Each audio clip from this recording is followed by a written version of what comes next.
మనసు విరిగిన క్షణం కళ్ళల్లో కన్నీళ్లు రావడం మాత్రమే కాదు, లోపల ఏదో శాశ్వతంగా చనిపోయినట్టనిపిస్తుంది.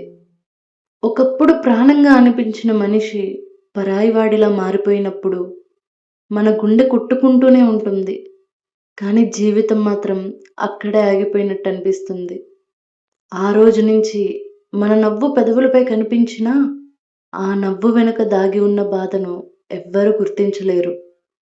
ఎందుకంటే మనసు విరిగిన శబ్దం బయటకు వినిపించదు. అది ప్రతి రాత్రి మనల్ని నిశ్శబ్దంగా ఏడిపిస్తూనే ఉంటుంది.